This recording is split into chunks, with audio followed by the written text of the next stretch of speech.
What is up, YouTube? He's coming at you with another movie pickups video. Yes. But with a twist. It's not really a twist. So yes, this is another video with my now wife. And I'm not just one person. I am like 1.25 persons. yes, she is pregnant, so. Hooray, sickness. So we've got a couple movies here. Not really a whole lot to share, but I got some cool stuff that I was really excited to show, so I wanted to make this video anyway. It's really exciting, actually. So we'll just go oldest format. Well, actually, we're not going to go oldest format to the newest format. We're going to do the DVDs, then the Blu-rays, then a 4K, and then we got something special at the end. So, first movie that I found, I picked this up for $2 off a local used store. It's a movie that I really like. I'm not a huge fan of this director, but I do like a couple of the movies that he's put out. And I just thought this was probably one of his better ones, and that is Jay and Silent Bob Strike Back. It's just sort of like a stoner comedy parody movie, but I really enjoy it because it's got like a lot of like interesting cast members. It's got Will Ferrell, it's got Ben Affleck and Chris Rock, and it also has some cameos by Wes Craven. And it's a really interesting movie. I think it's one of the better movies that he's made. So yeah, I just wanted to pick this one up. I've wanted to get it for a while. It's got a bunch of special features on the back. So it's got a feature commentary. It's got some deleted scenes, a gag reel, internet trailers, TV spots, still galleries, storyboards. Some behind-the-scenes featurettes, and some music videos. So it's got a lot of stuff in here, some pretty cool stuff. I've never even heard of it. We'll have to watch it together. Also, let me know in the comment box below if you'd be interested in a movie reacts channel. We have been thinking about doing some movie reactions on a separate channel, we just really haven't pulled the trigger on it yet, but just let me know in the comments if you'd be interested in something like that. We watch a lot of movies together, so we just thought it was kind of a natural thing to try. And also, I haven't seen a lot of movies that most people have seen. Like, I've never seen The Sixth Sense before. Right, so do not leave any comments in this comment box below or I will block you. So I've been kind of interested in checking stuff like that out. Yeah. I've never even seen The Godfather either. So there's definitely movies that... And there's also a lot of movies I haven't seen. Like, I've seen the first Godfather, but I haven't seen the second or third one. And I know the second one's supposed to be the best. I wasn't super impressed with the first one, but the second one's supposed to be really good, so... And I've made him watch all the kids' movies and stuff, so I think we're all caught up there. Well, there's also a few kids' movies that she hasn't seen that I'd also be interested in showing her. Like, I'm not watching All Dogs Go to Heaven. Well, not All Dogs Go to Heaven, but like Tall Tale and A Kid in King Arthur's Court is another one that it would be. I would try this. But anyway, next thing we've got here is on Blu-ray, and this is one that I have wanted to get for a while. Just haven't found it for a great price, and it just fills out my James Bond collection a little bit more, and that is the George Lazenby collection. Which is interesting that they made a George Lazenby collection, considering he's only done one movie as James Bond, and that is on Her Majesty's Secret Service. And it's a 70s James Bond. I think it took place after Roger Moore and before Timothy Dalton. I've only seen clips from it. I've really only seen like the skiing section when they're skiing down that hill. Yeah, it's one that I've wanted to watch for a while, and Have you shown it to me? No, you've not seen this one. You've only seen the Pierce Brosnan, a couple of the Pierce Brosnan ones, and all of the Daniel Craig ones. I remember Snow in one of the... Yeah, that would be GoldenEye. Okay, not Goldmember. Goldmember is Austin Powers. But yeah, I picked that one up. I think I picked this one up for like $2. It was one that I wanted to get. I don't know if it has any special features.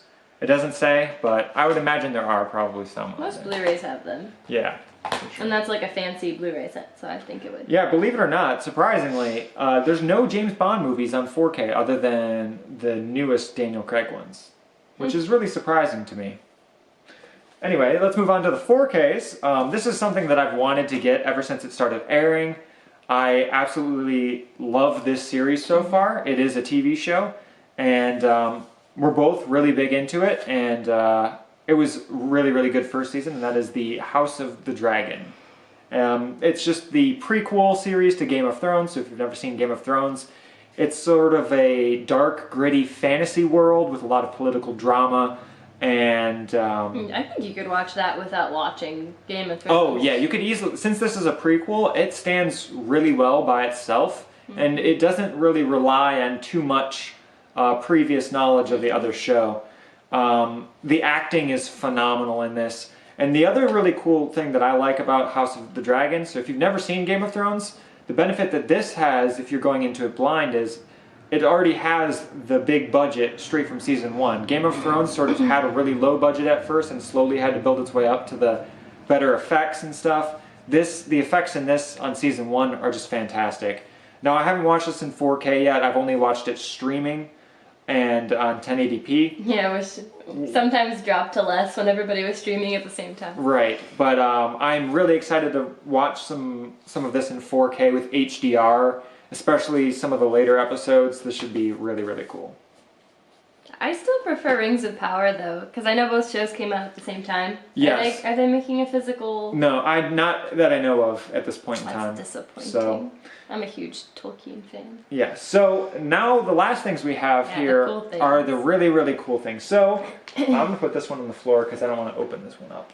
We decided to go to an antique shop with my parents over the weekend. Right, and I really wasn't going there to actually get anything. I was just kind of going there to, like, she wanted to stay a little longer, so we just kind of went to, like... I didn't want to drive home, I was tired. We just wanted to kill some time, and I was just basically only really looking for, like, photography-related stuff. And then, like, on the way out, I noticed these. So, if you guys don't know what these are... It's not a suitcase. It's not a suitcase. This is... what I thought it was. As soon as I saw it, I knew exactly what this was. This is a film reel of a movie, an actual film reel. These are 16 millimeter reels, and they're actually from a budget theater that was Fremont, Ohio. in Fremont, Ohio, which is not too far from where we live. And I did some research on it. It was a Paramount theater back in the 30s, so it's a really, really old historic theater. They used to only have one screen, and I'm guessing they used to run a 16 millimeter projector because these are all from their catalog. I don't know when these were last screened, but there's a bunch of really cool ones here. So I got, this is The Woman in Green. They're all very old movies, but this is The Woman in Green. That is a Sherlock Holmes movie from 1945. And then I've got... and it's 62 minutes long. Right, it's 62 minutes long.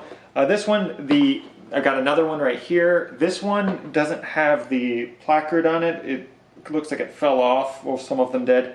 This one is, what is the name of this one? We'll open this one up. So if you've That's a horror one, right? No, I actually looked up. It's a comedy. Oh, I thought you said it was a horror I thought movie. it was, but I guess not. So I'm going to open this up, and so if you've never seen an actual film reel before, I'll show you.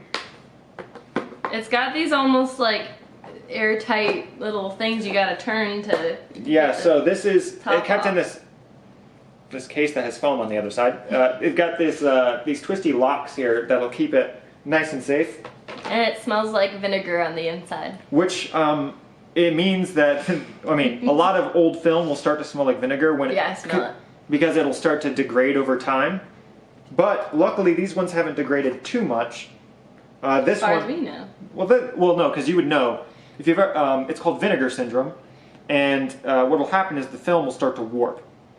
But this is a film reel, so it comes with two. This one has two different reels in it, and this is the Topper Returns from 1941, and this is the first reel. And so if you pulled this, you basically could. You could see the actual stuff on the film itself. Yeah, little pictures. Yeah. Which I'm not going to do just because I don't want to have to wind it back up. I also don't know if handling the film itself can degrade it fast. It wouldn't degrade it faster necessarily, but it can scratch it and get dust on it. That makes sense. So. I think it's really strong. I know my sense of smell might be heightened at this point, but... No, it is strong. Okay. Definitely is strong. But these prints, when I was if you look on the side here, it tells you what print number it is. These prints are from the 40s. And so, they've been around a while. I'm excited to finally get a projector so we can test it. And the last one, we got one more. This one is the one I was most excited about. Yeah. Because on the side here, this is the oldest one as well. This one still has... Oh, wow, the placard already fell off. There used to be a placard here. I thought it was... Are you sure? It wasn't on a different side? No, it was right here. Oh, okay. That's all right. It's just a piece of paper that was glued on. This one was never taken out of its shipping container. So this is actually Laurel and Hardy. The chimp. The chimp. It's a 32. Yeah, I think it's a 45-minute short movie from 1930 to 32. Yeah, and we weren't sure how to open the box at first, so we weren't thinking about getting it. Yeah, because I wasn't going to get it because the box is in rough shape. Yeah, it's in really rough shape. You can tell it was used as a coaster. Yeah, there's water stains. Like somebody was just setting the mug. Probably the projectionist was probably just using it as a coaster back in the day.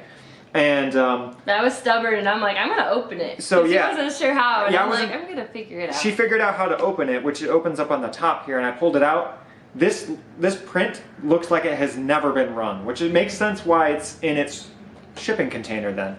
But yeah, so it's a Laurel and Hardy movie, silent movie called The Chimp from 1932. So.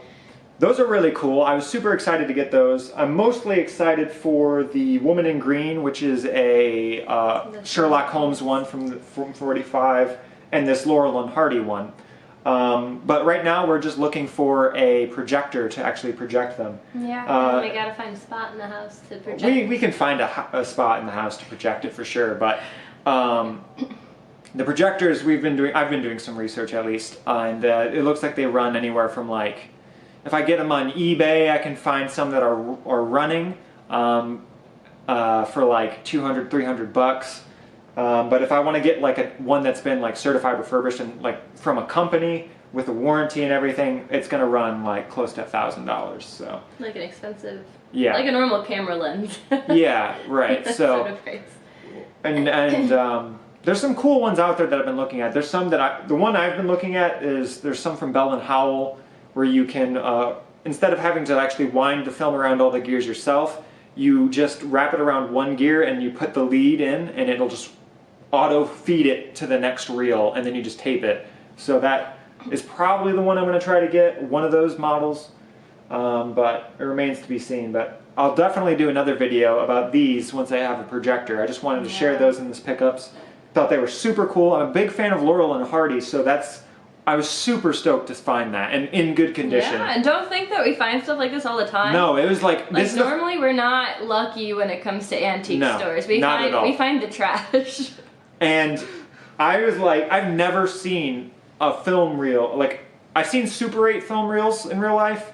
I've never seen a 16 or 35 millimeter film reel in real life, like full movie thing. So these were like some of the coolest things in my movie collection. Once he found them, he was carrying them around like little babies, and he said, I don't need to look for anything else. Yeah, that was it. I was like, that's it, I'm getting... Oh, I should also mention, the best part about it, each one of these cost $10.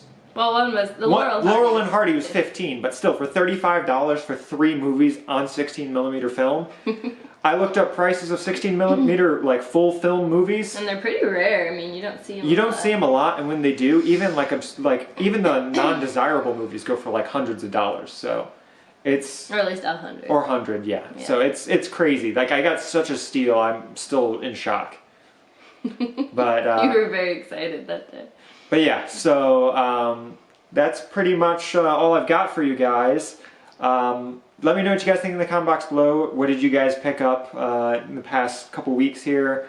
Let me know if you enjoy seeing my wife in these videos, because she's stuck with me now, and she can be in these videos if you guys want. And yeah, so that's all I have. I will release you so you can go play your Hogwarts game. Yes, it should probably be downloaded now. So thank you guys for watching. I'll see you guys next time. Peace.